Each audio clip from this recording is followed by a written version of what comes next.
El monje que vendió su Ferrari. El despertar. Se derrumbó en mitad de una testada sala de tribunal. Era uno de los más sobresalientes abogados procesales de este país. Era también un hombre tan conocido por los trajes italianos de $3.000 que vestían su bien alimentado cuerpo, como por su extraordinaria carrera de éxitos profesionales. Yo me quedé allí de pie, conmocionado por lo que acababa de ver. El gran Julián Mantel se retorcía como un niño indefenso, postrado en el suelo, temblando, tiritando y sudando como un maníaco. A partir de ahí todo empezó a moverse como a cámara lenta. «Dios mío», gritó su ayudante, brindándonos con su emoción un cegador vislumbre de lo obvio. «Julián está en apuros». La jueza, presa del pánico, musitó alguna cosa en el teléfono privado que había hecho instalar por si surgía alguna emergencia. En cuanto a mí, me quedé allí parado sin saber qué hacer. «No te me mueras ahora, hombre», rogué. «Es demasiado pronto para que te retires. Tú no mereces morir de esta forma». El alguacil, que antes había dado la impresión de estar embalsamado de pie, dio un brinco y empezó a practicar al héroe caído la respiración asistida. A su lado estaba la ayudante del abogado. Sus largos rizos rozaban la cara amoratada de Julián, ofreciéndole suaves palabras de ánimo, palabras que él, sin duda, no podía oír. Yo había conocido a Julián Mantel hace 17 años, cuando uno de sus socios me contrató como interino durante el verano, siendo yo estudiante de Derecho. Por aquel entonces Julián lo tenía todo. Era un brillante, apuesto y temible abogado, con delirios de grandeza. Julián era la joven estrella del bufete, el gran hechicero. Todavía recuerdo una noche que estuve trabajando en la oficina, y al pasar frente a su regio despacho, divisé la cita que tenía enmarcada sobre su escritorio de roble macizo. La frase pertenecía a Winston Churchill y evidenciaba qué clase de hombre era Julián. Estoy convencido de que en este día somos dueños de nuestro destino. Que la tarea que se nos ha impuesto no es superior a nuestras fuerzas. Que sus acometidas no están por encima de lo que soy capaz de soportar. Mientras tengamos fe en nuestra causa y una indeclinable voluntad de vencer, la victoria estará a nuestro alcance.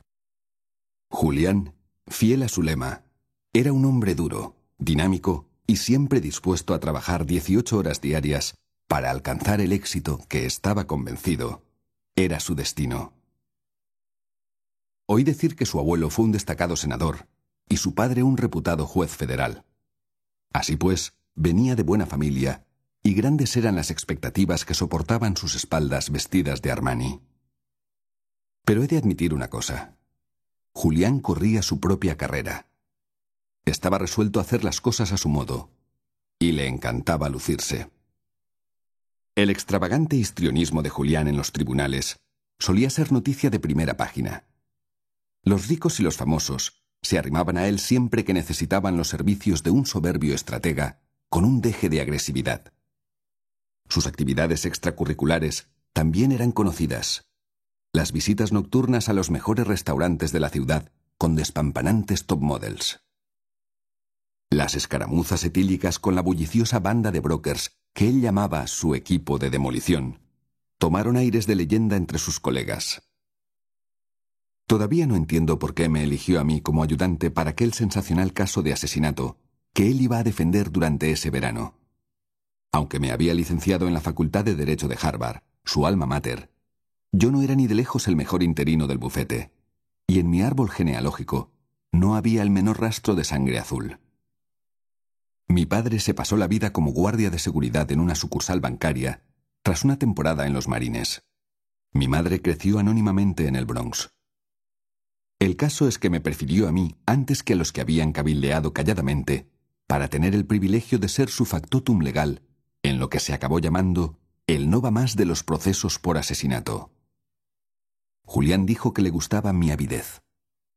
Ganamos el caso, por supuesto, y el ejecutivo que había sido acusado de matar brutalmente a su mujer estaba ahora en libertad, dentro de lo que le permitía su desordenada conciencia, claro está. Aquel verano recibí una suculenta educación. Fue mucho más que una clase sobre cómo plantear una duda razonable allí donde no la había. Eso podía hacerlo cualquier abogado que se preciara de tal. Fue más bien una lección sobre la psicología del triunfo y una rara oportunidad de ver a un maestro en acción. Yo me empapé de todo como una esponja. Por invitación de Julián me quedé en el bufete en calidad de asociado, y pronto iniciamos una amistad duradera. Admito que no era fácil trabajar con él. Ser su ayudante solía convertirse en un ejercicio de frustración, lo que comportaba más de una pelea a gritos a altas horas de la noche. O lo hacías a su modo, o te quedabas en la calle. Julián no podía equivocarse nunca. Sin embargo, bajo aquella irritable envoltura, había una persona que se preocupaba de verdad por los demás. Aunque estuviera muy ocupado, él siempre preguntaba por Jenny, la mujer a quien sigo llamando mi prometida, pese a que nos casamos antes de que yo empezara a estudiar leyes. Al saber por otro interino que yo estaba pasando apuros económicos, Julián se ocupó de que me concedieran una generosa beca de estudios. Es verdad que le gustaba ser implacable con sus colegas, pero jamás dejó de lado a un amigo. El verdadero problema era que Julián estaba obsesionado con su trabajo. Durante los primeros años, justificaba su dilatado horario afirmando que lo hacía por el bien del bufete y que tenía previsto tomarse un mes de descanso, el próximo invierno, para irse a las Islas Caimán. Pero el tiempo pasaba, y a medida que se extendía su fama de abogado brillante, su cuota de trabajo no dejaba de aumentar. Los casos eran cada vez mayores y mejores, y Julián, que era de los que nunca se amilanan, continuó forzando la máquina. En sus escasos momentos de tranquilidad, reconocía que no era capaz de dormir más de 2 horas seguidas, sin despertar sintiéndose culpable de no estar trabajando en un caso. Pronto me di cuenta de que a Julián le consumía la ambición. Necesitaba más prestigio, más gloria, más dinero. Sus éxitos, como era de esperar, fueron en aumento. Consiguió todo cuanto la mayoría de la gente puede desear. Una reputación profesional de campanillas con ingresos millonarios. Una mansión espectacular en el barrio preferido de los famosos. Un avión privado. Una casa de vacaciones en una isla tropical. Y su más preciada posesión. Un reluciente Ferrari rojo aparcado en su camino particular. Pero yo sabía que las cosas no eran tan idílicas como parecía desde fuera.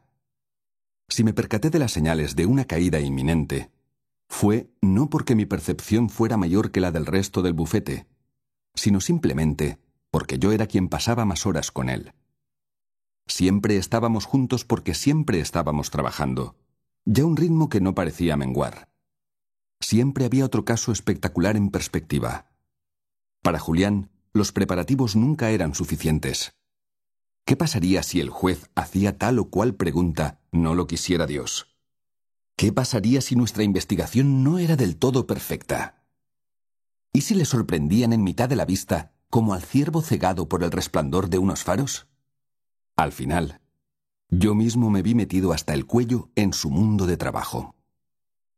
Éramos 2 esclavos del reloj, metidos en la 64ª planta de un monolito de acero y cristal, mientras la gente cuerda estaba en casa con sus familias, pensando que teníamos el mundo agarrado por la cola, cegados por una ilusoria versión del éxito. Cuanto más tiempo pasaba con Julián, más me daba cuenta de que se estaba hundiendo progresivamente. Parecía tener un deseo de muerte. Nada le satisfacía. Al final su matrimonio fracasó. Ya no hablaba con su padre, y aunque lo tenía todo, aún no había encontrado lo que estaba buscando. Y eso se le notaba emocional, física y espiritualmente. A sus 53 años, Julián tenía aspecto de septuagenario. Su rostro era un mar de arrugas, un tributo nada glorioso a su implacable enfoque existencial en general, y al tremendo estrés de su vida privada. Las cenas a altas horas de la noche en restaurantes franceses, fumando gruesos habanos y bebiendo un coñac tras otro, le habían dejado más que obeso. Se quejaba constantemente de que estaba enfermo, y cansado de estar enfermo y cansado. Había perdido el sentido del humor, y ya no parecía reírse nunca. Su carácter antaño entusiasta se había vuelto mortalmente taciturno. Creo que su vida había perdido el rumbo. Lo más triste Quizá fue que Julián había perdido también su pericia profesional. Así como antes asombraba a todos los presentes con sus elocuentes y herméticos alegatos, ahora se demoraba horas hablando, divagando sobre oscuros casos que poco o nada tenían que ver con el que se estaba viendo. Así como antes reaccionaba graciosamente a las objeciones del adversario, ahora derrochaba un sarcasmo mordaz que ponía a prueba la paciencia de unos jueces que antes le consideraban un genio del derecho penal. En otras palabras, la chispa de Julián había empezado a fallar. No era solo su frenético ritmo vital lo que le hacía candidato a una muerte prematura. La cosa iba más allá. Parecía un asunto de cariz espiritual. Apenas pasaba un día sin que Julián me dijese que ya no se apasionaba por su trabajo, que se sentía rodeado de vacuidad. Decía que de joven había disfrutado con su trabajo, pese a que se había visto abocado a ello por los intereses de su familia. Las complejidades de la ley y sus retos intelectuales le habían mantenido lleno de vigor. La capacidad de la justicia para influir en los cambios sociales le había motivado e inspirado. En aquel entonces, él era más que un simple chico rico de Connecticut. Se veía a sí mismo como un instrumento de la reforma social, que podía utilizar su talento para ayudar a los demás. Esa visión dio sentido a su vida, le daba un objetivo y estimulaba sus esperanzas. En la caída de Julián había algo más que una conexión oxidada con su modus vivendi. Antes de que yo empezara a trabajar en el bufete, él había sufrido una gran tragedia. Algo realmente monstruoso le había sucedido, según decía uno de sus socios, pero no conseguí que nadie me lo contara. Incluso el viejo Harding, célebre por su locuacidad, que pasaba más tiempo en el bar del Ritz-Carlton que en su amplio despacho, dijo que había jurado guardar el secreto. Fuera este cual fuese, yo tenía la sospecha de que, en cierto modo, estaba contribuyendo al declive de Julián. Sentía curiosidad, por supuesto, pero sobre todo quería ayudarle. Julián no solo era mi mentor, sino mi amigo.